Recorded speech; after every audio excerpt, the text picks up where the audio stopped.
Okay, welcome everyone. Great crowd today. To our this is actually our fourth session of the methodology series that Mona has put together. So big shout out to Mona for doing this for all of us.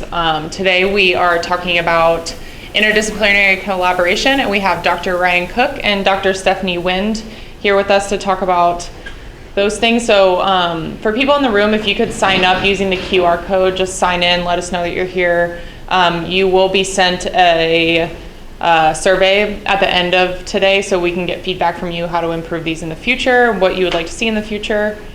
So yeah, we're gonna get started. So before we get started again, we wanna thank on behalf of AGSIS, which is the Association of Graduate Students in Educational Studies, for helping put on events like this. Dr. Coons we meet with about once a month to start organizing events like this, and we just want to thank our other faculty members and everyone who's contributed to these series. I think it's really important to collaborate not only with student to student, student to faculty, but it's also across disciplines and across campus. So we appreciate everyone who has put in effort to get these things going.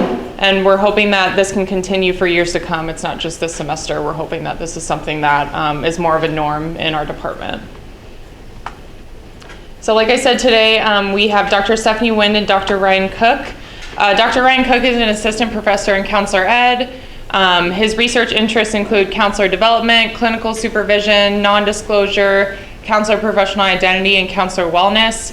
I've had the pleasure of having Dr. Cook not only as a professor, but also as an advisor, as a mentor, as a research collaborator, and he is really awesome and very, very competent, and he's been well published, and we're just very fortunate to have him here, so we're excited to hear from him. And we also have Dr. Stefanie Wind, who is an assistant professor in educational measurement. Her interests include rater-mediated assessments, rating scales, RASH models, item response theory, and non-parametric item response theory. I've also been a student in Dr. Wind's class, and I've learned a lot from her. She's very, very intelligent. She's well-versed on a lot of quantitative methods, as you can see. She's wearing a skirt to reflect that. So hopefully you all can see it on the video because it's really, really cute. But we are so fortunate to have two amazing professors here to talk to us today about collaboration and about, hey, welcome. Quantitative methods. So I will turn it over to our speakers. Do you guys have anything to add that we haven't, that Andrea didn't cover? Yes. Awesome introduction. It's a very kind welcome.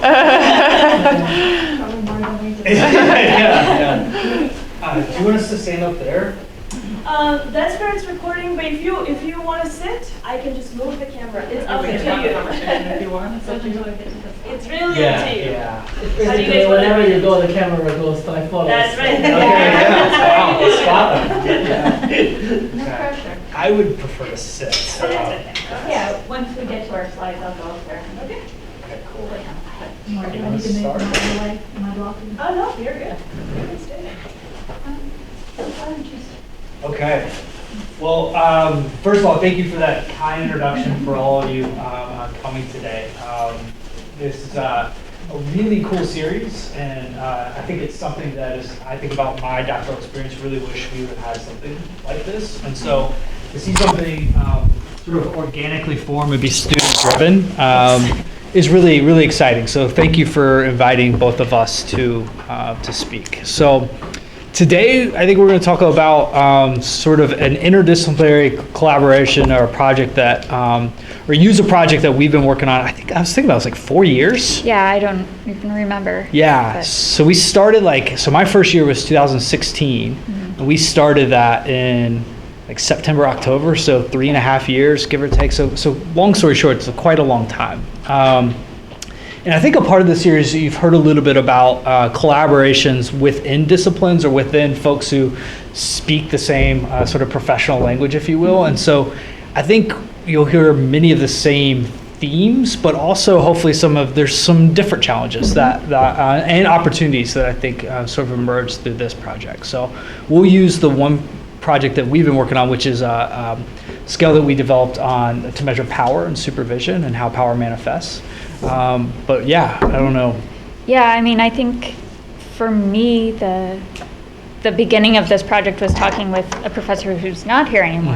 Dr. McKibben came up to me and was like, I know you work on, measurement stuff, and I'm thinking about a scale. Maybe we could collaborate. And I was like, sure. And then Dr. Cook joined us. And for me, as a methodologist, it's really important and interesting to find people who are actually doing things that require applications of methodology and good methodology, because otherwise I'm just, running simulations in my office and it's boring. It's exciting in its own way, but this is really why it matters. And so I was excited to join. And, yeah. I would echo that. And I think my interest in this project, so when I got here, Dr. McKibben was faculty member in Counselor Ed, and he was also interested in doing some instrument development stuff. One of the things, so this is like tip one, I think for me, I took a wide variety of quantitative and qualitative classes when I was in my doctoral program. And if you've taken one of my classes, I tend to use the phrase like, you don't need to know how the sausage is made. And what that means is like, there's a lot of things that go programmatically behind the scenes, and it's, as students focus on what you're doing and not necessarily get kind of bogged down in administrivia.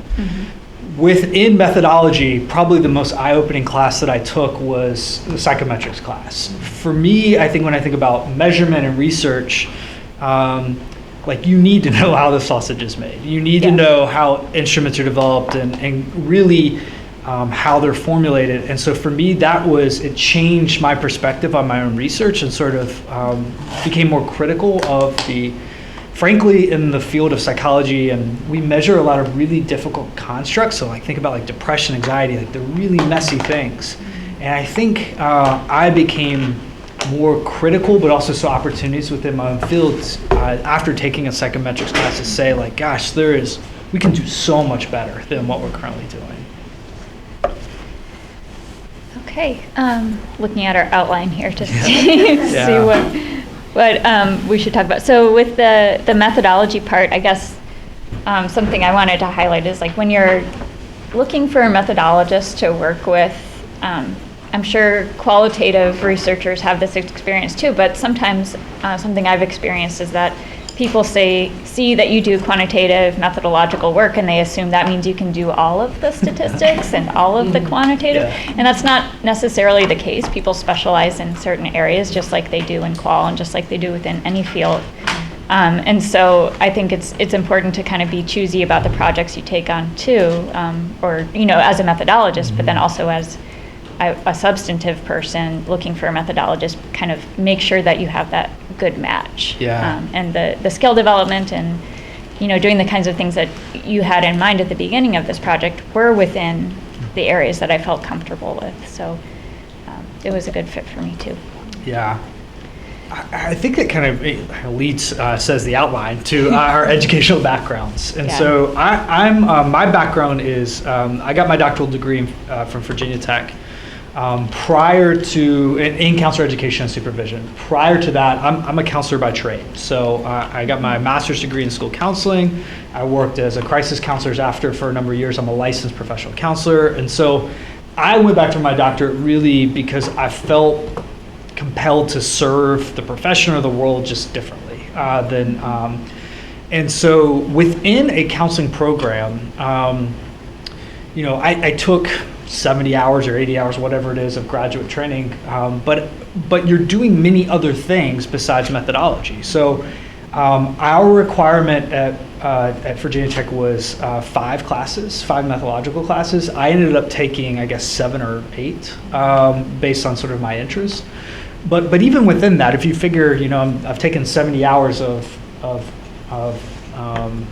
coursework. I mean, only about 18 to 21 of it is methodology. And so I sort of think of myself, sort of my lifelong goal as a researcher is to never let my research questions be limited by my understanding of methodology. And that's not to say that I'm trying to be the master or the expert of all methodologies, but to know when I have an idea, like, can I measure, whether that's qualitatively or quantitatively, and can I identify folks who may know more, or not may, they do know more about a topic. I think of myself in many ways as kind of dangerous on my own because I think I'm pretty well versed across the spectrum, but I also recognize that the more I know, the more I realize I just know the tip of the iceberg. And so it's really important to think about questions that are important for our field, but to know that like I frankly just don't have the methodological expertise to answer them on my own. So we came up with this idea, and luckily we had somebody who is the premier expert readily available that was really kind of let this project take off. Yeah, and like I was saying, I appreciate the opportunity to use this stuff, you know, in a real setting. I know next to nothing about counseling and supervision and the dynamics that go into that, but it's been really eye-opening just from that as well. It's always a challenge with every new instrument, like figuring out how the models are going to work, and even something as seemingly simple as like, what does the orientation of the scale mean? Like, what do high ratings mean? What do low ratings mean? Every project is new and difficult in that way. Yeah. So. Yeah. Like, just curious, how many methods classes did you have to take? You know, I don't know. I don't know the number. I was just curious. I mean, I was wondering I that. think, like, in my program, I had, you know, some foundations courses, but besides that, everything else was methods. Yeah. Wow. And I did a lot of directed study kind of courses, working with my major advisor, the one who I co-authored that book with, that was up there. And I think for me, that was the most useful part of my PhD program, was just working directly with him and writing with him, and you know, thinking about these interesting problems, you know, both methodologically and then having opportunities to collaborate even as a doctoral student methodologically. And I think, you know, I've done the skill development project with Dr. Cook, but I also have done skill development projects while I was a PhD student. So this was something that was modeled to me by my advisor. And so, like, for example, I worked with a student who was also at Emory with me, but he was in the French language education program. And you wouldn't think like that would be a natural match, but he wanted to develop a scale to measure how students perceived different languages as being masculine or feminine, because he noticed like boys weren't signing up for French class. And so that's kind of where this, I think, like my first exercise in collaboration for the development of an instrument came out. So that was pretty cool. And you've done one with like music oriented too. Yeah, right? I've done a lot of music. So I have an undergraduate degree in music performance and in education, and it wasn't like necessarily like I was like, oh, I want to do measurement related to music. It just kind of happened because my major advisor in graduate school was also interested in music, and so he was like, you know, we should find somebody to collaborate with. And he found someone at the University of Georgia who was doing a lot of work in music assessment.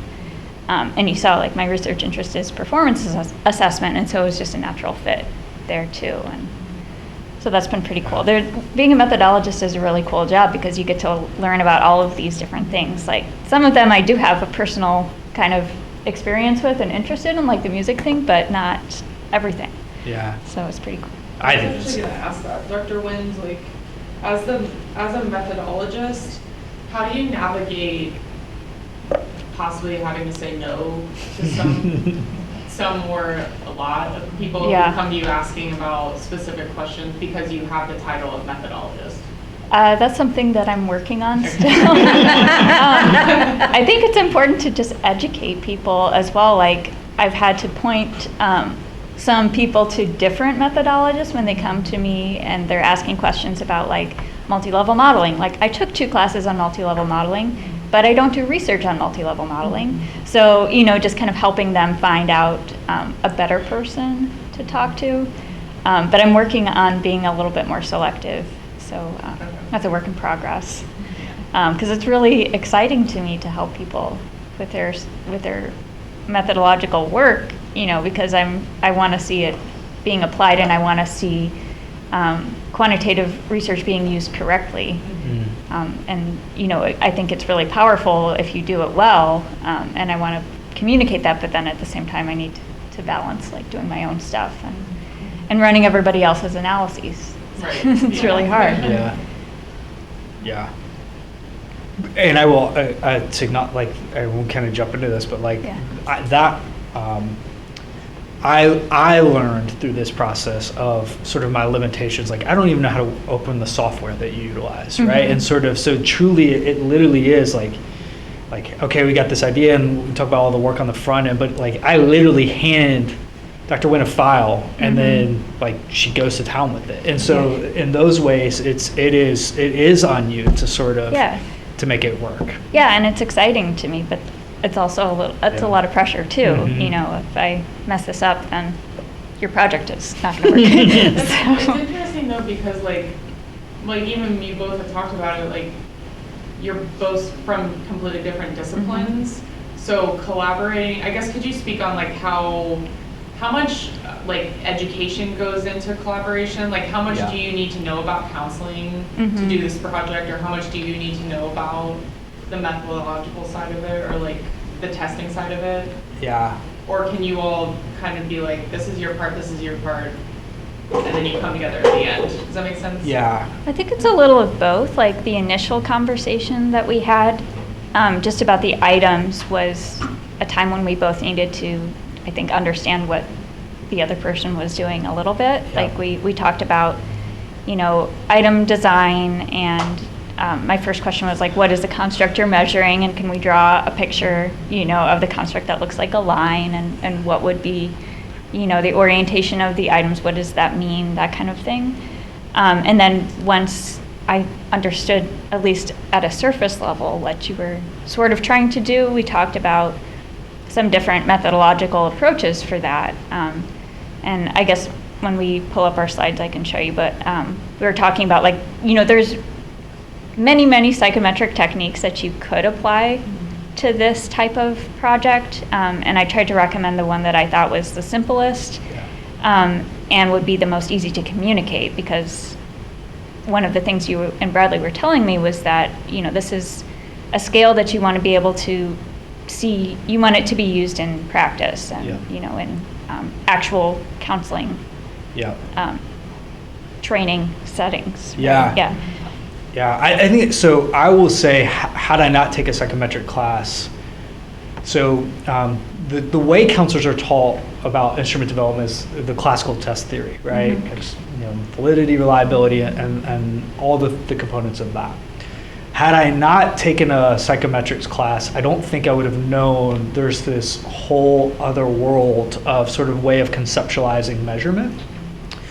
And like, so one of my movies that I like a lot is The Internship, and so I don't know if you've ever seen it, but yeah. So there's one scene where a guy's like talking about, he's like, for you this is like teaching a kid the alphabet, and he's like, no, this is like teaching one letter. And so like I know one letter with the IRT based on Roche modeling, and I think that foundation course got me that, where I had done my own sort of work. I'd built my own, designed my own instrument in class, and it was not a good instrument, but it allowed me an opportunity to sort of play around with it and understand how Roche modeling and IRT-based models are different than classical test theory. And so the questions that we were asking, or Bradley and I were asking about what we wanted it to do, I think we knew enough to know that Roche and IRT were a good fit. And so without that, I imagine it would have been difficult for us to convey to Dr. Wynn, like, here's what we're thinking. I think it would have been really hard to put that in a way that maybe, because we're talking about counseling related concepts and that are very nuanced, and often when you're doing instrument development, you're designing something because nothing exists in that place, and so you sort of have to have a command of what it is that you're trying to measure, and so I think with that you have to be able to convey it to somebody else of what it is. Yeah. So yeah, Definitely. Yeah, but I mean, as a methodologist, I don't think it was really, the burden was a little bit less so on me in terms of like knowing their field, but I think just having those conversations and making sure I understood what they wanted to do with a measure and what kinds of research questions they had was most important. yeah. So maybe we should jump into that and sort Yeah. of so my primary research interest, my dissertation was on supervisee non-disclosure, and so what it is that people don't tell people and why. And that's something I continue to be interested in. I think it's a fascinating topic. But one of the things that what I learned throughout my dissertation process was it seemed to me that folks were not withholding things that I think if a supervisor knew about it, like it wouldn't really be that big of a deal. It'd be something that you could work with. And then on the other spectrum, there's some things that are like, oh my gosh, I can't believe that someone had this experience, and I totally understand why. So ranging from like I messed up on an assignment or notes to like I'm being sexually harassed by my supervisor, right? So there's this whole gamut.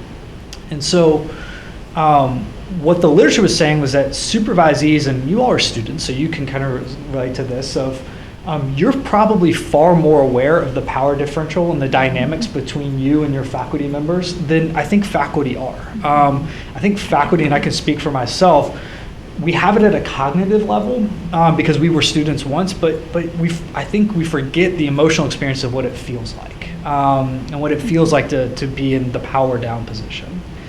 And so what we wanted to do was say, can we create a scale where just to get people talking about it, not necessarily assigning power as being good or bad, but it just is. It's just a thing that plays out, and could we have a conversation starter?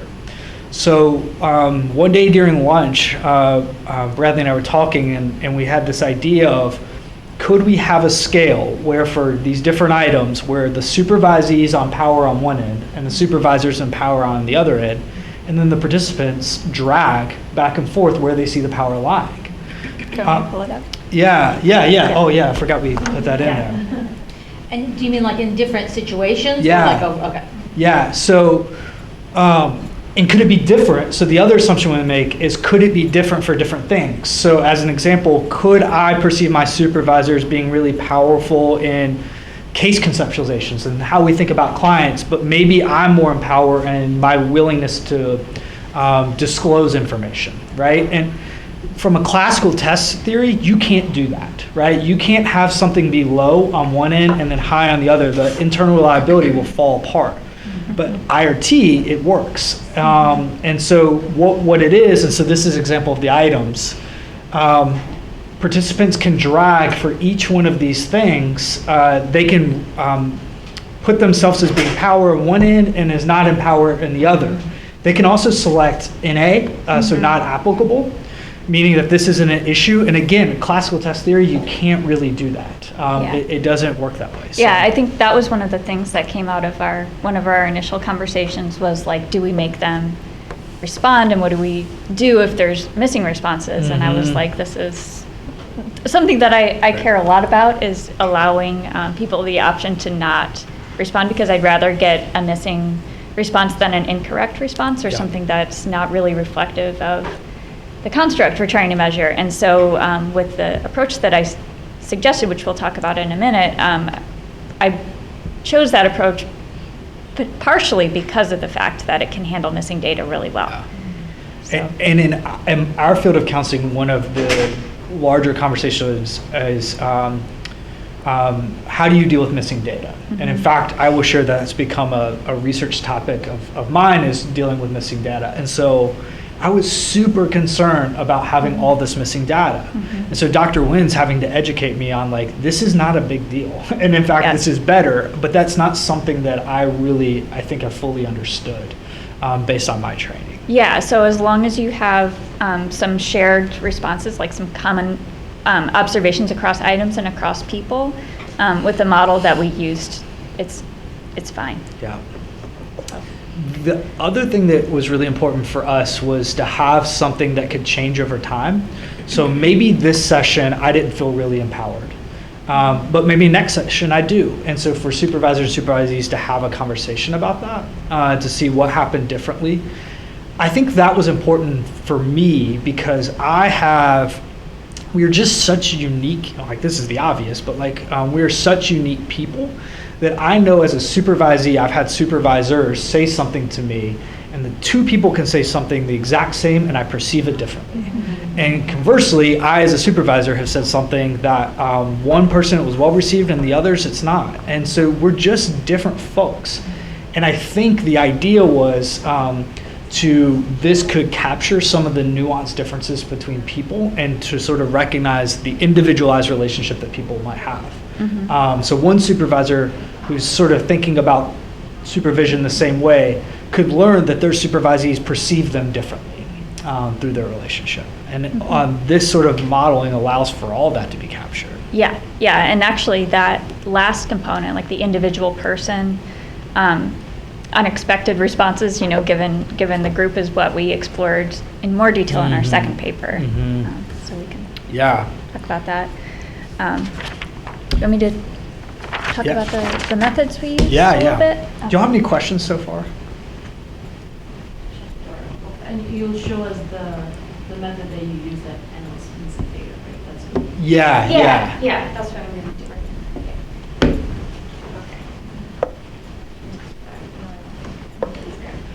Before you show, maybe I was just thinking, can we maybe helpful talk about how we came up with the items? Oh, yeah.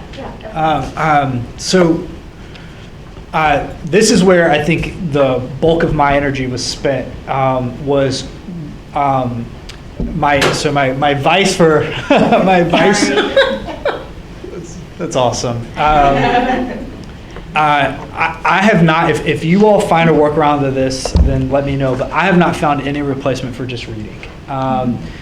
When it came to developing this instrument, we pulled from every source within our field that we could find on who's talking about power and who's talking about power dynamics. Most of it was theoretical and most of it was feminist literature. It's fairly obvious, but other places it was not, where it was a supervisee's perception and there was this one, finding that they had related that we thought was useful to power. And so what we ended up doing was capture all that and writing items. And so basically I built a table that said, here's the item and here how it corresponds back to the literature. And made sure that we capture everything. We then sent it out to review to 4 supervision experts, and then because there was so much feminist literature, a feminist literature expert, and got them to edit. I think we initially had 21 items. Yeah, I think 27, I think. 20, okay. Yeah. So that's right. We had 27 items. They recommended that we add 6, but 25 were revised. I spent probably 5 months reading and researching these items and writing these items, and 25 of them were edited after the fact. So I think it just speaks to the idea of how important it is to get expert feedback. But essentially what we had is we had a nice pool of about 31 items that we sent out to participants for analysis. And the participants in the study were counselors in training. So what we did is I feel awful about this, but it's just part of the nitty-gritty research. I had a GA go through every counseling and psychology program in the country and identify every faculty member at those institutions. So we had a list of over 1,000 faculty members. IRT is, Dr. Wynn will kind of jump into this, it needs a big sample size, which in counseling we tend to use small data sets for around 100, 150, and it's just not robust enough for what we needed to do. So the challenge one was finding a large enough sample to do the things that and so to do that, it took my GA my first year, that's pretty much all she did for her first semester was combing websites. And one of the reasons I suggested the Roche modeling approach is that even though, the larger sample is needed, relative to other IRT models that include additional parameters, it can work pretty well with small samples. Yeah. So we ended up, I think, with 267 participants, which is a smallish sample for IRT. That is massive in the field of counseling. So anyway, I think that's. And as you want to do more complex things with your data, you need bigger samples. But for the analyses that we ran, that was perfect. Yeah. It's fine. Yeah. Looking at the power differential, you kind of focus on feminist literature. Does it mean your research is kind of grounded, like in feminist theory, or does it encompass other variables like maybe race? Yeah. I don't know. That's a great point. And so, so in the field of counseling, feminist theory at its root is talking about empowerment and sort of advocacy, specifically related to gender. You tend to see more related to race. There's a body of literature on womanhood, and sort of the critique of feminist literature, not to kind of get, is that it's primarily written by white women for white women. And so, but I think at the essence of looking at empowerment and advocacy and those pieces, we felt like that those could be universally applied to many different dynamics, whether that's, certainly race, gender, but also things like developmental level and training background. So the many identities, we borrowed it from feminist literature.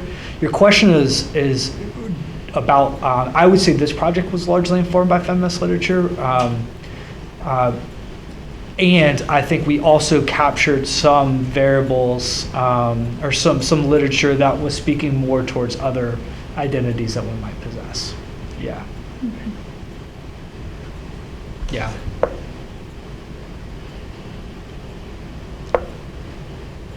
Data, Okay. I guess. Yeah. Yeah. Yeah, so to show you what we actually did.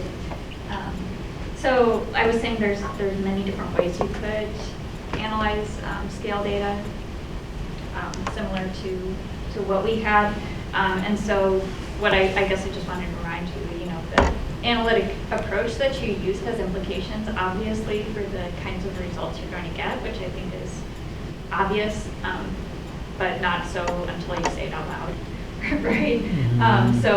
So even, within the field of measurement, there are many different tools that you can use, and depending on what you pick, you're going to get different information about the quality of the items, like what makes a good item, what tells you, or what information do you have that tells you that participant responses to the items are actually giving you information about the construct you're trying to measure.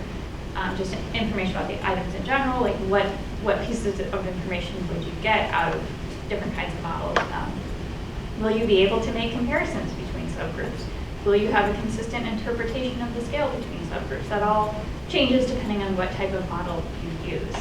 And so I was trying to find, or trying to recommend something that I thought would really be the most broadly useful for this kind of scale, especially considering that it was really intended to be used in practical, real-world situations. And so what I suggested is that we use something called the rating scale model, which is a Roche model. Roche was a Danish psychometrician who came up with a way to basically do IRT at the same time as the other item response theory scholars who are working on IRT models in the US. So mathematically, they're very similar, but they're a little bit different theoretically.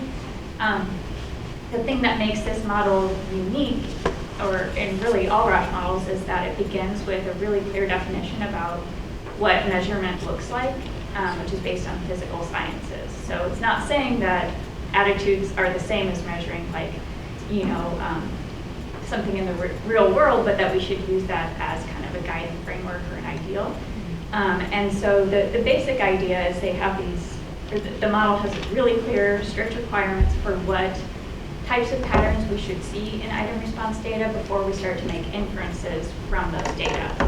And so we don't expect perfect adherence to those guidelines. I think a lot of times if you hear criticisms of this model, people will be like, oh, well, nothing fits that model.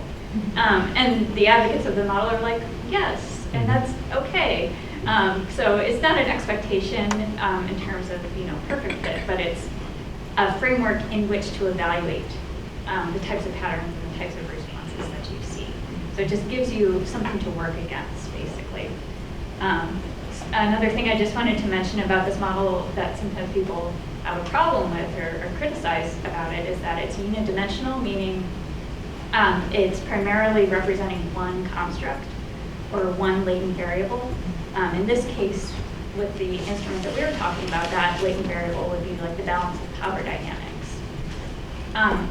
But it's important when you're thinking about these kind of models to know that just because it's a unidimensional model doesn't mean that we think that people are unidimensional or that power dynamics are unidimensional or experiences are unidimensional. Like, obviously they're not, right?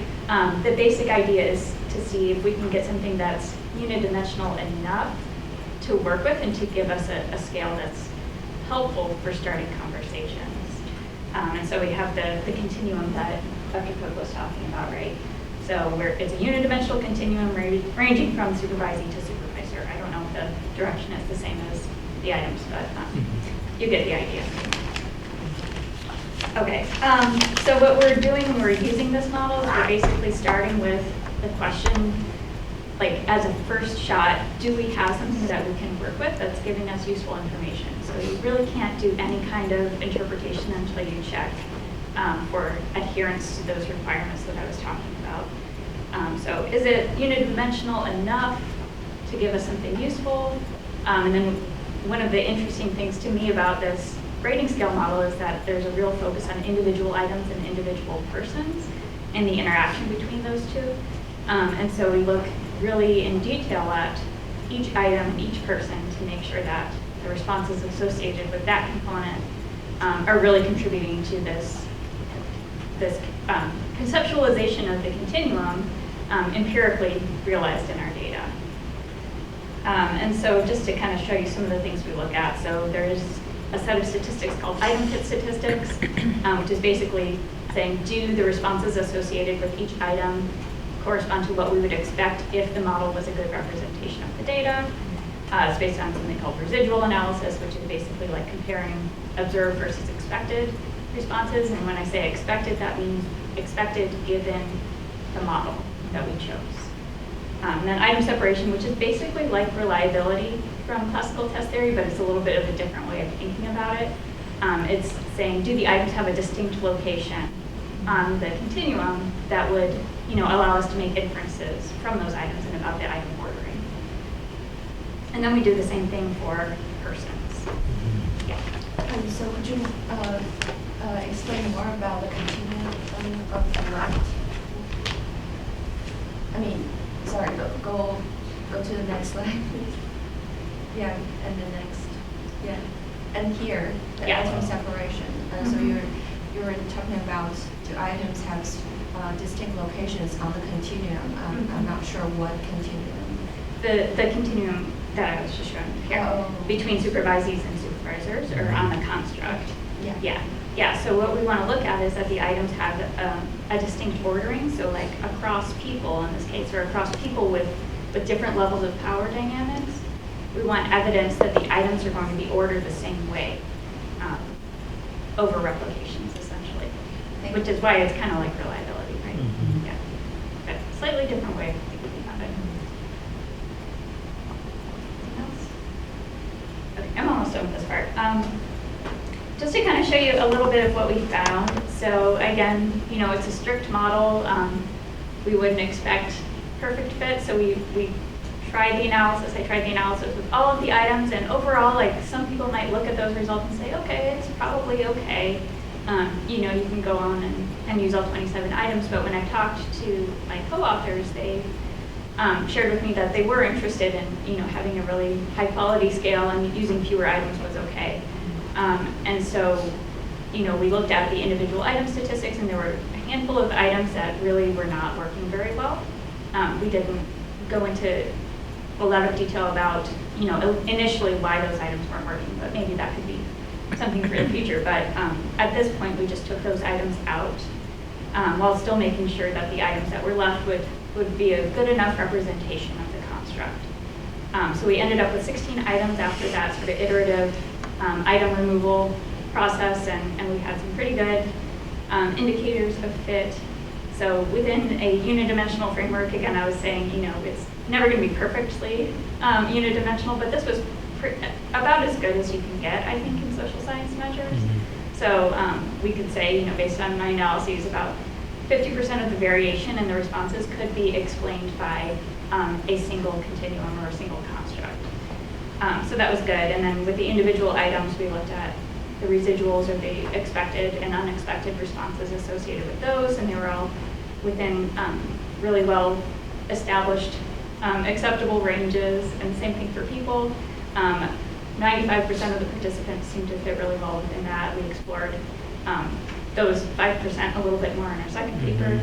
And then we had the good separation statistics. And so I want to show you this picture. This is a visual representation of the results from the model. These displays are pretty common when people use any kind of model based on Rasch measurement theory. So if you see this, that's what people are doing. But just to kind of walk you through this, because I think this is probably the best summary visually of the overall results from a modeling perspective. So we have our scale here. So low locations, if you imagine the construct of power dynamics as a continuum, right? Again, it's, a little bit, it takes some imagination, but this is what we're using as our theory. So we have the balance of power at the supervising and the balance of power at the supervisor as a continuum. And then the first part of this plot is basically like the ruler or the scale on which we're locating our people and our items. So it goes from low to high. And then this next column shows all these little asterisks and periods. Those represent individual supervisees. Actually, an asterisk represents 2 and a period represents 1. But that's less important than just kind of looking at the overall distribution. Then the third column shows the locations of the items. And then we have categories in the rating scale that we took out from those slider type responses. And so I put this horizontal line here to show you that in order to have a frame of reference for interpreting these locations, you need to have some kind of anchoring point, right? And so what we did was centered the item location, so the mean item location was at this 0, low 2 mark. And so having that allowed us to compare item locations to person locations. And so what you can do is look at this and you can see what the general progression for the overall complete sample would be in terms of how different aspects of the counseling supervision process proceed from things that are more balanced in terms of power dynamics at the supervisee end up to the supervisor end. And so item 6 was something that participants reported was something that their supervisor had more power most frequently, whereas items 21 and 27 were more balanced with the supervisees. And the continuum, the construct is a little bit tricky to talk about because it's like this power dynamics balance thing, but after a lot of thinking and making sure we're interpreting this correctly, this is what we came up with.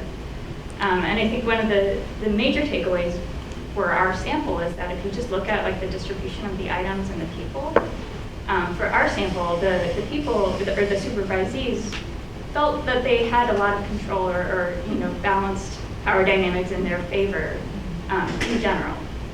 So this isn't something we would necessarily expect to see all of the time, but it was an interesting and probably positive. Yeah. Dr. Wynn brought the point of sort of it's a difficult construct to kind of talk about conceptual. I distinctly remember as we started, I was writing up the results for this and had like this freak out moment of I can't interpret this in a way that's meaningful. And luckily Dr. Wynn like via email was like, no, like this totally makes sense.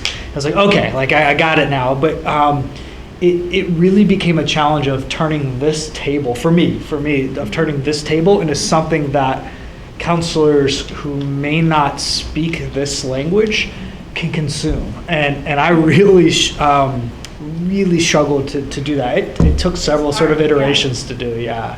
Yeah, it's always a challenge with every scale. Yeah. Especially this one. Yeah, it was complex, yeah. So what did it look like? How did you frame it in a way that non-statisticians can understand? I don't know. With great difficulty. With great difficulty. I think that kind of goes where one of the lessons that I was taught was if you cite something in the lit review, it needs to be in the results and discussion section as well, right? Like, so that should parallel because you're comparing and contrasting. And one thing that helps you do is it helps you eliminate citations that you don't need. The other one is that it helps you think about your results more intentionally. And I think that forced my hand a little bit. The other thing is I remember this now, we identified a journal that we wanted to send this to, and we asked for additional pages, and he said no. And so, and then he said roll tide at the end of it. He was like, no, you can't do this, roll tide. Like, well, at least, you know. But we only had 25 pages. By comparison, That's not a lot. yeah, by comparison, our second paper, I think, ended up at 40, Yeah. 35, 40. So I think we had to speak you're getting like one sentence about this. And so because of that, the difficulty actually becomes empowering, where you speak directly to it and then just kind of move on and go to the next thing. So Yeah, we actually ended up putting this figure in an appendix. yeah. But, yeah, it was tricky because I wrote up my results. I remember sending it to you, and then it was like my results section was 10 pages. Okay, We were like, yeah. okay, that's not good. Yeah. So it took some. I forgot all about that. Yeah. I do have a question. So you know how like earlier you guys said, while you're developing the instrument, you reach out to experts and kind of say, you know, can you give us feedback?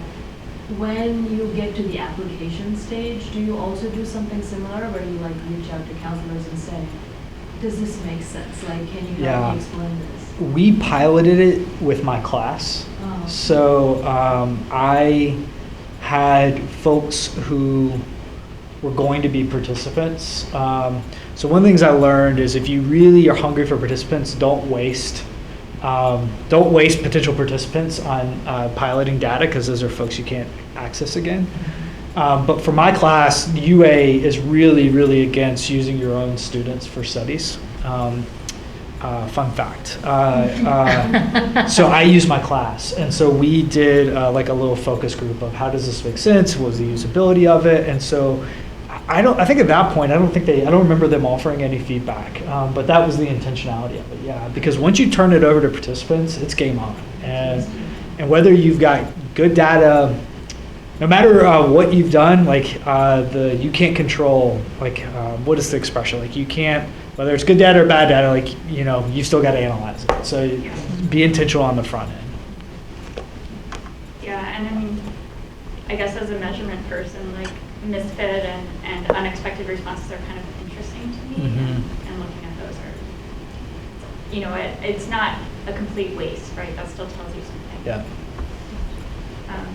So I guess I can show a little bit more of this stuff. So because at least for the first paper, the focus of the study was presenting this instrument as a tool to be used in future administrations, what we were focusing more on was the ordering and the locations of the items compared to the individual people, which we looked at later. So I thought it was just kind of interesting to highlight like what items were the highest perception for supervisor power and for supervisee power. So I don't know if you want to say anything about these. Yeah, so Mona, to your point as well, what we ended up doing is focusing in the paper on the top 3 items for both. So the 3 items that supervisees perceive their supervisor as most in power, which were the deciding to be which intervention will be used, setting the goals, and providing feedback. Since most of our students were counselors in training, like that makes sense. You would think as someone's learning, their supervisor's in more powerful position for that. The perception supervisee, they felt like they could maintain healthy boundaries and empower and be vulnerable. And so we sort of interpreted that as like, that's a good thing. Those are things that, you know, for supervision to happen, folks need to be willing to disclose, right? So going back to the non-disclosure to talk about things. And so we chose to focus on, I think, most of our discussion on these 6 items. And so that really helped narrow down, of the 16, that really helped narrow the focus. Yeah. Yeah. And then I mentioned this item 5 thing. So even though we had overall really good indicators that as a whole, the items were working really well, I always want to look at residual analysis and see like why don't they work, or what are the instances in which we have unexpected patterns.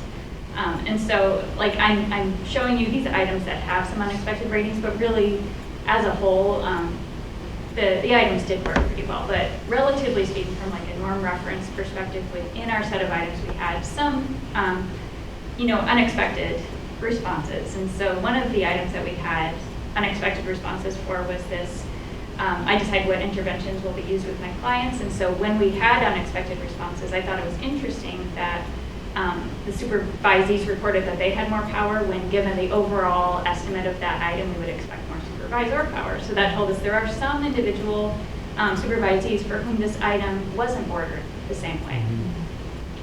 And then we had kind of the opposite trend, like where we had supervisees reporting more supervisor power when given the overall set of results, we would expect the opposite.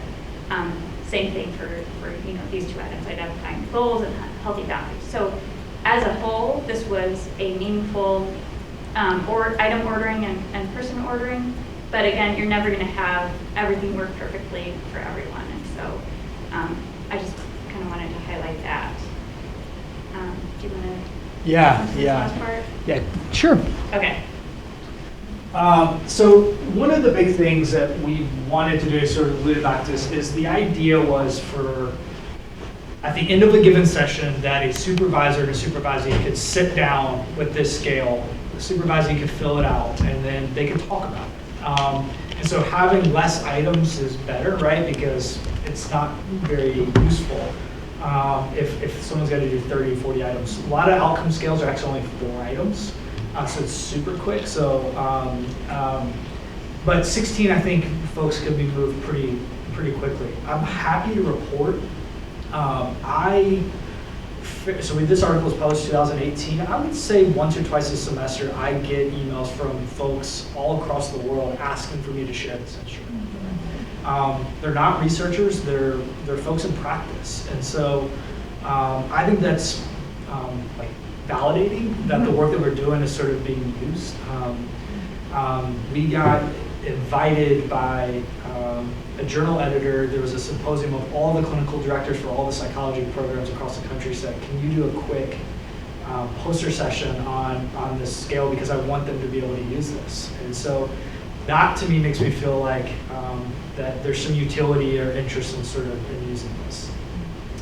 I will also say, of all the work that I've done, the most critical feedback as a presenter that I've gotten is related to this work. Folks who are really, and we can talk about some of the reviewer feedback that we've gotten, but the reality is they're just not buying it.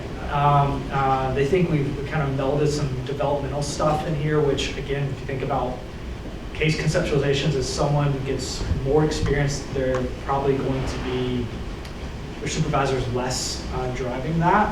And to an extent, we're like, yeah, that's true, and that's not really the purpose of this. So we've just had to make peace with the fact that it is what it is. And this was our theory, and we adhered to it, and it's open to criticism as well. So I guess that's a long way to say that you can work really hard to do something, and it's still, our goal is to invite a conversation and invite to start theory. Now it's for other folks to critique it, and I'm okay with it. Again, sort of the 3 areas that we found supervisees perceiving the most power as them being the most powerful in these 3 areas. That's encouraging, right? As if supervisees felt like their supervisors didn't have healthy boundaries, or that they couldn't be vulnerable, or that signals to me signals a pretty systemic problem in the field. Can you talk about the third one? Yeah.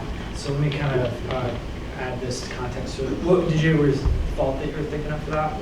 Okay, because it's talking about Yeah, it like the should be supervisee. supervisors. Okay, Yeah, that's yeah, what yeah. it is. I was like supervisees power, feeling empowered by other supervisors. So yeah, my mistake. So they're feeling empowered by their supervisors. Okay. I'm going to totally steal your highlighting the different colors. I know, that's a good idea. Yeah, that was a does super get good confusing, idea. Yeah. Yeah, so it should be feeling empowered by the supervisors. And short, suggesting that the goal of supervision is that the supervisor becomes less important, that you're less needed. And so if folks are feeling more empowered, that sort of signals that they're taking appropriate risk and they're trying new things. And so that was all encouraging. Conversely, if you're feeling that you can't be vulnerable or that you're disempowered, that couldn't signal that the supervisor has too much power in the relationship. And even potential to misuse or abuse of power. I will say that is something that, as we've gone through iterations with the reviewers, being very mindful when we're using the phrasing differences in power versus abuses and misuses of power. Those mean very different things. And that's something that I think I have learned to be more cognizant of. Because the feminist literature, so go back to your point, really talks about abuses of power. So my brain sort of tracked in that area, but really what we're talking about is differences. Again, the supervisees perceive their supervisors possessing most power in these 3 areas. Developmentally, that makes sense. Counselors in training, we would expect them to have the most power in these areas. We kind of bring back, since we're thinking of interdisciplinary collaboration, and to Moto's question, you saw the data that supported how these items, the fit and the expected values. In short, when I'm presenting to counselors, this is what I show. Like I will show some of the visual skills because you can kind of track the items. But really what they care about is, okay, where do supervisees hold the power, where do supervisors hold the power? That's really what they're most interested in. Yeah. And so some of this reflects the expert role which we talk about in the counseling profession. So if you receive this data back, so these are like the results essentially that you got from this. So as a counselor, because I've been so well trained by you, this makes sense. Like these 3 items would be ranked this way. So is this also more so a test of your scale? Because if counselors already know this, like this is kind of like Yes. Yeah. Right? Yep. So that's the point. Yeah, it's like it goes back and forth, right? Okay. The results inform theory, and the theory informs interpretation of the results. Okay. Yeah. Okay. So, and I think a large take-home point, I'll just jump into it, is I don't think whether you're qualitatively oriented or theoretically oriented, don't be afraid of instrument development, because all of the literature that we used was qualitative or theoretical.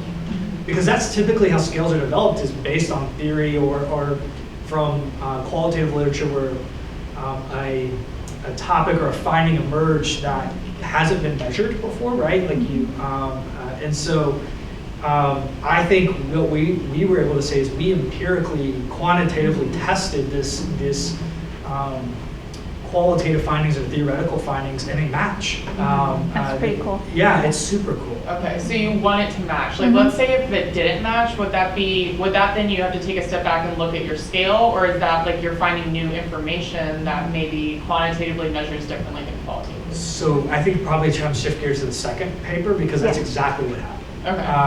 Okay. So let me kind of buzz forward. So anyways, implications. We found an instrument that we think is psychometrically sound. It can be used to measure power, right? That's the goal, right? So the theory formed that, but our second paper, so that should start here. So I'll speak to the theory and then I'll let Dr. Lynn step back up. But one of the critiques of our first paper, the introductory paper, was yes, power is sort of a universal, we know it's there, but there's a good body of literature that, based on one's cultural identity, specifically related to gender or race, it's more emerging to sexual orientation as well, that power is distributed differently, right? So you should do an analysis of that. You should look at gender or race, which were 2 of the variables that we captured, and say, look to see if the power is distributed differently based on gender or race. We wrote back and said, great idea, love to do it. You gave us 25 pages. We can't do this and this. And so we just put it in as a limitation. So if you go read the footnotes, or the limitations, it says, we recognize that cultural variables are critically important. That was beyond the scope of this investigation. Someone should do it, all the while knowing that we were going to do it. So we did a second paper. And the second paper was really looking at fit statistics related to gender and race, because those were the two big variables that we captured. This is where the first paper, super well received from reviewers, pretty painless to get through. The second one, many challenges. So we first submitted that paper, I think, 2018, and it just got accepted last week. Yay! Yeah! Yeah. And It doesn't just happen. Right, it doesn't just happen. Yeah. And so I'll speak to the review process and then contextually. So we submitted back to the first journal that we submitted to, and we ran into sort of a methodological understanding. So we had to code variables in a certain way, meaning, so as an example, most of our participants were white. And I can't remember the exact numbers, but I would say it's 80% were white. Mm-hmm. And so from a measurement perspective, and I won't go into that, we made the choice to collapse and create a variable of supervisees of color. And related to gender, we gave an open-ended variable for sex or gender. Most folks identified more binary, so male, female, small number. Like 3 or 4. Yeah, I mean, really small. So we excluded them from the analysis because it was so small. So it made sense methodologically. That first journal could not get past our decision to do that. They were like, I know it makes sense methodologically, but that is conceptually, that's something we can get past, which I fully, right, so I think we were really careful. If you read the paper that came out, super careful to acknowledge why we did this, what are the limitations of this, and explain it in a way that basically says, we're trying to start a conversation. We know the limitations analysis, but we want folks, like, we'd rather put this out there and folks to really kind of pick it apart, and rather than, keep this sort of data to ourselves. On the other end, we sent it to another journal and didn't have the methodological expertise to really, had no issues with I shouldn't say that. There were some issues with the scale, but really just couldn't get past some of the measurement and the conceptual pieces. And so having to re-explain, and I remember the reserve injection, and Dr. Wynn said, like, we could have tended to all these things. But because I think a lack of reviewers' knowledge of this particular model, it wasn't well, there was no opportunity to respond to it. So I don't know, that's kind of what Yeah, they just didn't get it. Just didn't get it. Yeah, just didn't get it. And I think one of the things I've learned is don't try to tell reviewers they didn't get something. Yeah. It's not going to work. Yeah. So, but anyway, so. Can I just add, for people who want to go in and delve deeper into those papers, they were attached in the email, but they're also on Access's website. So multiple ways to get to those papers. Yeah. And you can download them. Yeah. And cite them. Cite them, I'll turn it back. Yeah. So with this second paper, we had that really challenging decision that Dr. Cook was talking about creating groups between which we felt comfortable making comparisons from a statistical measurement perspective, because you don't want to make inferences about really, really small sample sizes. Just doesn't work. And so we presented this as just like a first shot, like, this is what we saw when we grouped our participants this way in these two groups, recognizing the limitations. And so the first thing we did was just like compare the item ordering location. So like if I only run the analysis with white supervisees and then I only run the analysis with supervisees who are not white, does that ordering of the items change? And that's a really important question. And we found that overall, like, the items were pretty stable between the race subgroups. There was one item that was a little different, but as a whole, it was pretty stable. There were more differences between the male and female supervisees, and these are the individual items, but I'm not going to get into those specific details. You can look at the paper.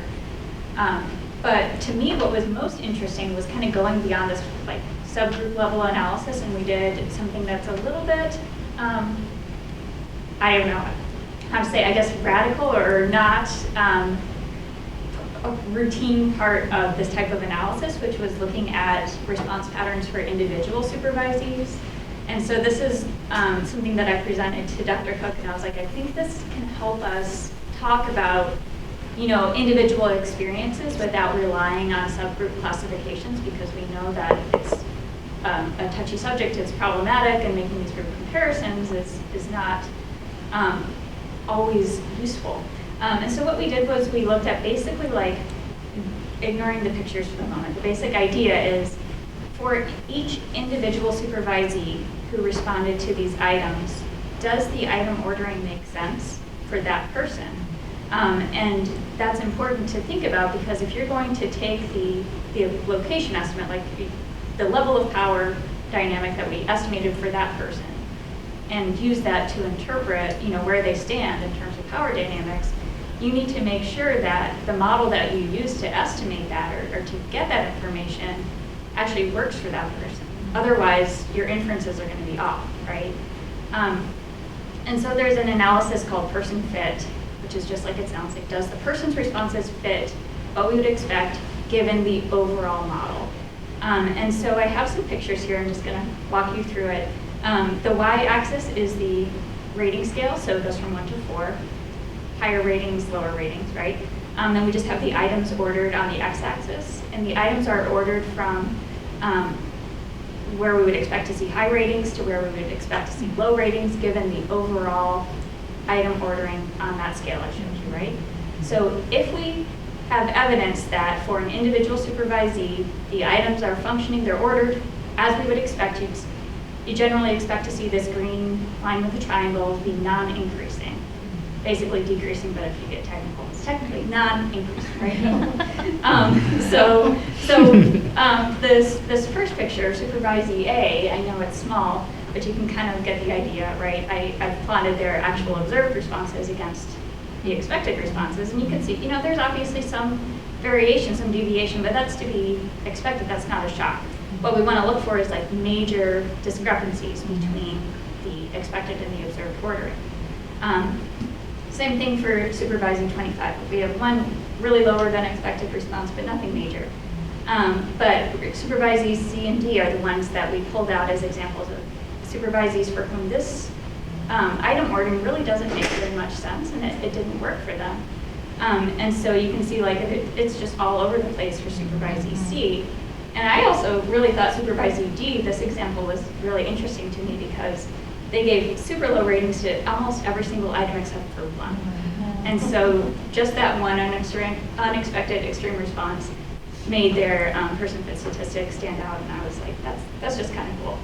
And I think that in the paper we talk more about this, like we mentioned the race and gender descriptions that these people provided, but not that that's not important, but if we were just mostly focusing on the individual and a way to kind of get around the subgroup comparison, but recognize individual experiences and a way to talk about it. So like when I see the one that's just so crazy, it makes me think less about their relationship with their supervisor and more about their mood the day they took the survey. Yeah, totally. and that's the challenge with these one-time measurement procedures, right? Yep. Great. But I think sorry to interrupt you, but the thing that is important is to say, like, obviously the estimate for this supervisee does not make sense, so you really should not use that to make inferences about this person, regardless of the reason. Yeah. So to connect it, so Andy, to your point of like when you get a theory that doesn't match the findings, so the qualitative research suggests, right, that was out there is that based on gender and race, that supervisees of color or female supervisees should experience less power in the supervisory relationship. Like that's really what it, and we found, generally speaking, no differences. So that's counter to what the qualitative literature says.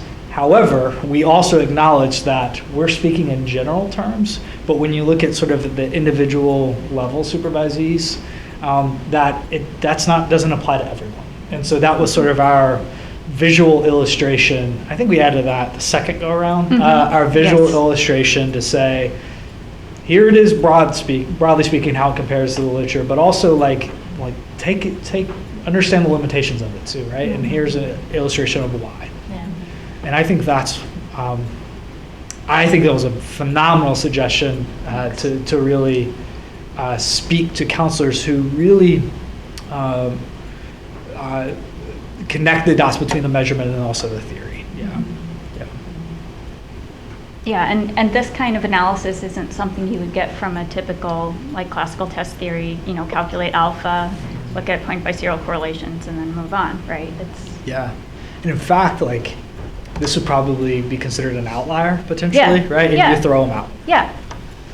So you wouldn't even know. Right, and it's really exciting to me to find these examples and talk about them. Yeah.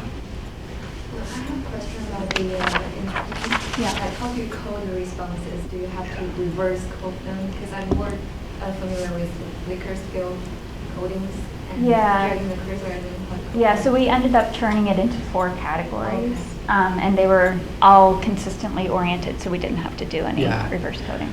My project, all 2 items show you didn't find the reverse coding. Yeah. You want to know, I've been doing some instrument evaluations, and the reverse coded items just never work well. So practically speaking, the participant sees that slider, but when you get the data back, it's a number. So it's 1, 2, 3, or 4, or 0 if it was missing. Or no, it's blank if it was missing. But yeah, it's so you don't ever see, like, it forces, and you can, with that slider, you can get it down to like 2 or 3 decimal points, but we made it spit out whole numbers because that's a lot easier to work with. At least for now, I have a specific question for Dr. Yeah. So when you prepared the literature review part, so is there any evidence you can find from the previous literature to show that the power dynamics is like a unidimensional vector? Yeah. So that's a great question. We borrowed. There's a subset of counseling research that's called outcome measurements. And they're outcome scales, and really the idea is it's a process-oriented scale. So I'm not necessarily measuring something like depression, anxiety. I'm more interested in understanding like satisfaction or something that's more about relationship-oriented. And so that the power dynamics piece of it informed, here are the items, but the unidimensional was really, I think, informed by the fact that we wanted to be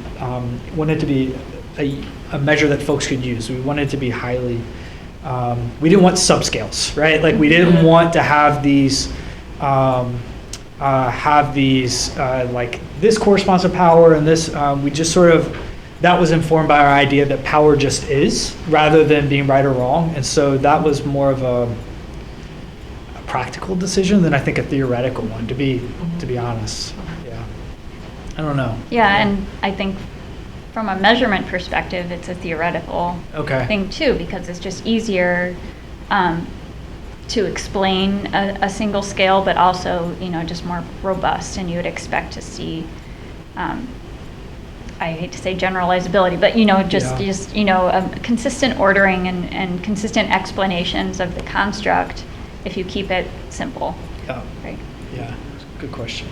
And we did find that it worked pretty well. Yeah, like in your first paper, you did a PCA when you eliminated like the 11 questions, like which is like misfit. Yeah. But like what I'm wondering is, like, if you included that to do a PCA, is that could be like different, like might have like different facet, like to show like. Maybe it was still pretty unidimensional, even with all of the items. We just had a lot of unexpected responses for those ones. Yeah. I don't. But I mean, it's totally possible that it, like in a different sample or different context, especially, you might find a different structure. Yeah. Or different subgroups and things like that. Yeah. What's PCA? Oh, principal components analysis. Okay, gotcha. Yeah.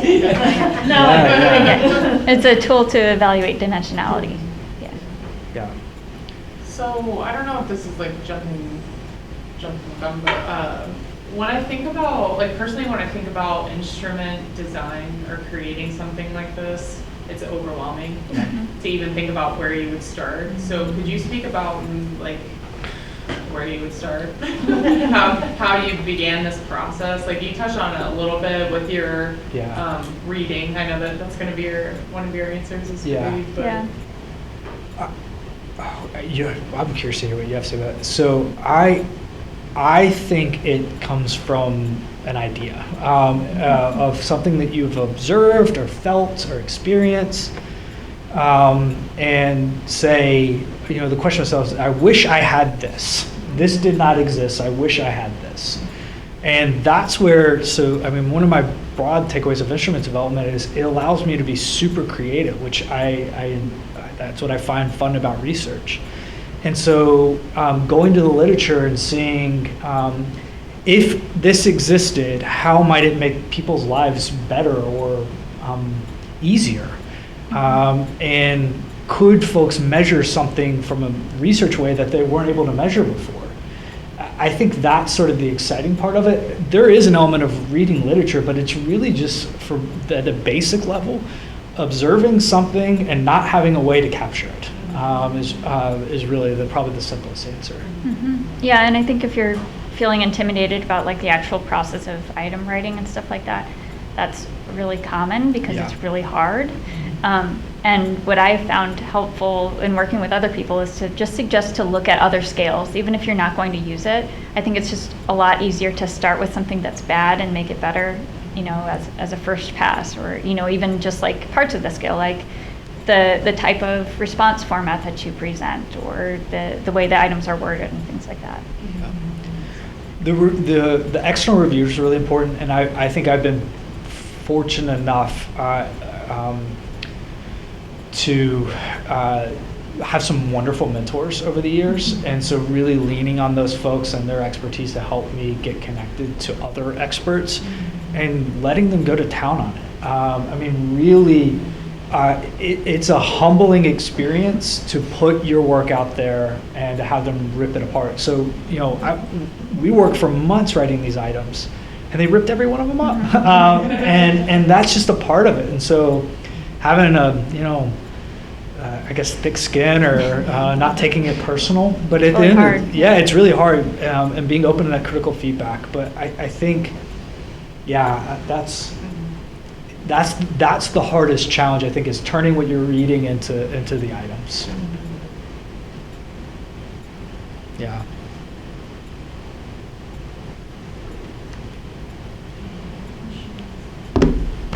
Thanks for caring. Yeah. So I was gonna ask, are you guys open to also people asking questions about not just this particular topic, but in general? Because I think we as graduate students, this is the whole point, right? Is to kind of, you guys are here, your time is here. Let's capitalize on it, right? So like we're all coming up with doing statistical analyses, those kinds of things. So if we have other questions, can we ask? Of course, yeah. So while you guys are thinking about it, I guess one question I just had was kind of going off of Andrea, right? So I'm very interested in mixed methods. I know you talked a little bit about this, right? So one thing you said was if you're going from qualitative to quantitative, right? One bridging piece is create an instrument, which is what today was about. What are some other things, as you guys have been going on this journey, to kind of go there? Especially, because I say this because Honorine and I, one of the things we're trying to do is we're seeing a lot of things and nobody's talking about it, and we want to bring that into the quant and the qual world. So like, we just want to know your experiences of how to navigate that. So many thoughts on that. Do you want to go? You it's can a big go question, ahead. I'm sorry, but I just wanted to put it out there. So that awesome, right? Sort of the multifaceted response of, as a scholar, that's a research agenda, right? To observe something and have many different questions, like that's the difference between a study and an agenda. And so as an advisor, for me, designing an instrument is more than enough for a dissertation. It's a really ambitious, it's a 4-year project. And so I think, did you do your dissertation on instrument development? Yeah. So it is a long process. And so I'm always sort of mindful when we talk about doing instrument development for a dissertation to know what you're signing up for.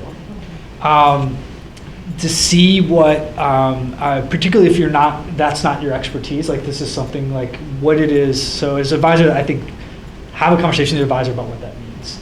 But I do think there is room for mixed method. I always think about this. I've published as many qualitative pieces as I have quantitative because that's what the questions lended themselves for.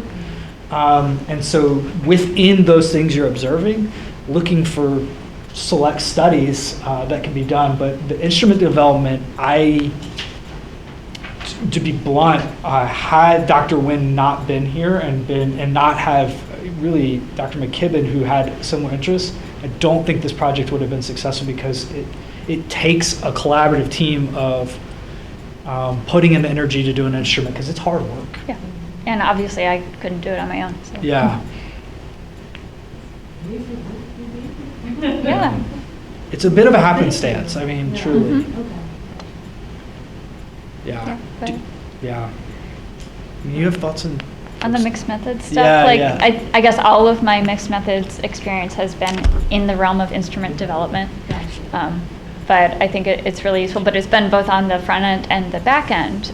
So like at the beginning of an instrument development procedures, you can do like cognitive interviews or sometimes people call them think alouds, where you have potential participants or experts in your area look at the items and then tell you, why they are responding in a certain way or what they think about when they're looking at the answers. And I actually had a chance to do that with some middle school students when I was working as a postdoc at Georgia Tech. I was working at a STEM education research center, and we were developing multiple choice items for measuring engineering for middle school students, which is really, really hard.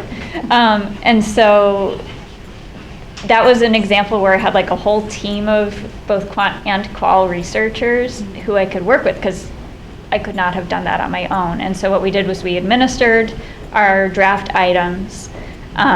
I ran the analyses. I found the students who seemed to be lower achieving, higher achieving, and the items that were easy and difficult, and I created this really complicated design to sample some of those students, and then we brought them in and actually did the think aloud with the items and identified why they were working, why they weren't working, what made them hard. Were they hard for the right reasons or easy for the right reasons? And there were a lot of problems. And then we fixed it.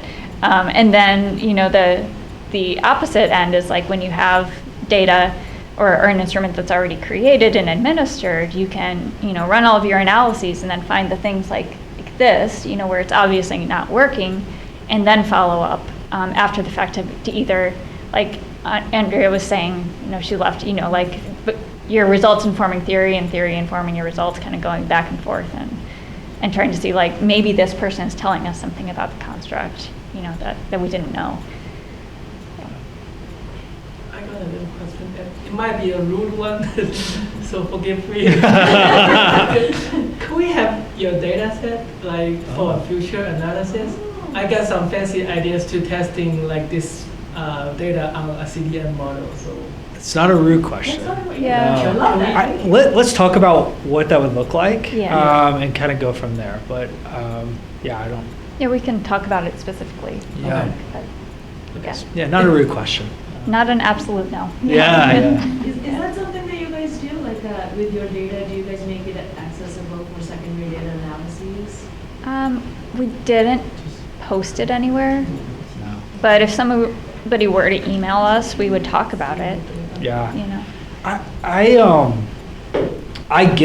We got a request, right? Yeah. I can't remember what it was, to adapt it or share or something. I don't remember the whole thing. And I think the general approach is let us be a part of that process and just see where it goes. Only a couple times, there's been a couple times where I've used an instrument that the researcher is still developing. And so I have used the instrument under the conditions that I'll give you de-identified data back on the back end. I just had one where I collected some, there was some open-ended response on a survey I had, and the researchers team who made the instrument, they're doing a more robust analysis of those, so I just gave it, because it was only like 15 for me, so there's nothing I can do with them, but they might be able to do something really meaningful with those. So it's something I'm open to, but I want to make sure that how folks are using things align with the vision and that I have for the data as well as for the the procedures. I don't trust everybody to be one about it. Yeah. Yeah, good question though. I mean, we showed the instrument, Yeah, but the instrument's publicly available. Yeah. Yeah.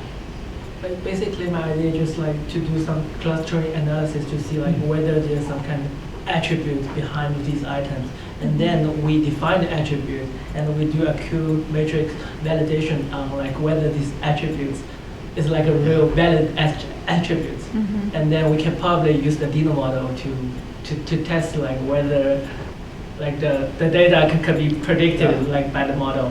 Yeah, I'm open to chatting about it and seeing what happens. Yeah. One last thing. So for people here, but also lots of people called and said, "Oh, can you please record this because we want to see this." So when we put this on, they might be interested in what you guys have already presented. So are there classes you guys are offering in the fall or in the spring where they can be a part of and learn more about this? yeah, in the fall I'm teaching a Roche measurement class. So it'll go through the rating scale model and other models and like how to do the fit analysis and way more things than you can even imagine. Is that $695 again, or it's like this? No, it's got an actual course number now. Oh, it's going to be called Roche. Oh, nice. Yeah, and I'd love to have you. Awesome, thank you. I don't do measurement. On the other side. Yeah, I think if certainly the best fit is I teach a supervision class that's taught every other year. That's really for counseling students, but certainly open to folks as you're thinking about your career directories and how that might be meaningful. We have an advanced theories class in the counseling. That's an online class that really kind of talks about counseling theory. And so if you're interested in power dynamics or sort of one-up relationships, I think that as a field is something that every one of our classes is talking about, that I think we may be useful from a theory perspective. Yeah. And I should also mention, it's not just the Roche class. There's also an intro to psychometrics class. There's psychometric theory too. I'm teaching a survey research class right now. So just kind of look at the BER classes and you should see. I truly believe this, that if you have any aspirations of doing things quantitatively or measuring things quantitatively, to take an intro to psychometrics class. I think it really was eye-opening for me. And so that's my plug. Thanks. Yeah. Yeah. Okay. Cool. Thank you very much. Yeah, Thank you thanks all. for Thank coming. you for the speakers. Thank you. Thank you. We really appreciate Thanks for your time. setting it up. Yeah. But before everyone leaves, one last thing I just need to. Oh, yeah. Escape. Oh, I know, exactly, right? Sometimes. One last thing before everybody leaves. Some of you already know this from last time, but I will be sending out a feedback form through email. So if you haven't signed in, please make sure you sign in so I have your email. But the reason is twofold, right? So one, this is an experimental series. There's a lot of things we're trying to figure out. So help us make this better for you, right? So if something doesn't work out, tell us, right? Somebody told us last time, you don't have enough healthy snacks. Strawberries it is, right? That's just how that goes. We are looking for feedback and we are actually using them. So that's one piece. The other piece is, as you can see, right, arigato sensei.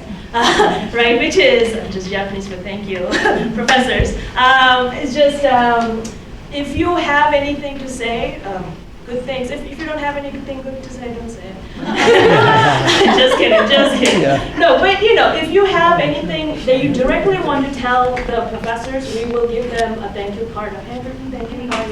Yes, but I think a nice little piece that we want to add is participants actually telling you straight up, what they think, right? As opposed to it coming from the organizer. So there's that little piece in the feedback form, so please make sure you fill that out if you want to send that in. A little plug for next week's talk, right? So this is a weekly talk.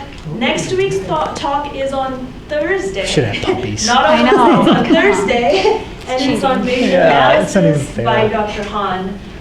He's a big fan of corgis, so he was like, can you put that picture on there? Sure, Dr. Han, absolutely. So that's going to be the same time, but on Wednesday, on Thursday instead of Wednesday. And notice the room is going to be different. Again, you'll get a lot of emails, it's going to be on the monitors, everything. Did you guys see yourselves on the monitors? I did not. Yeah. That's also happenstance. But Yeah. I just like your faces get all like.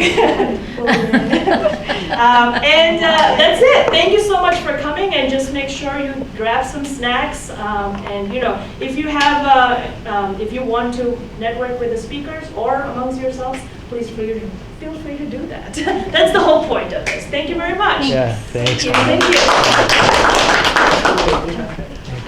Great job. Thank you. Thank you.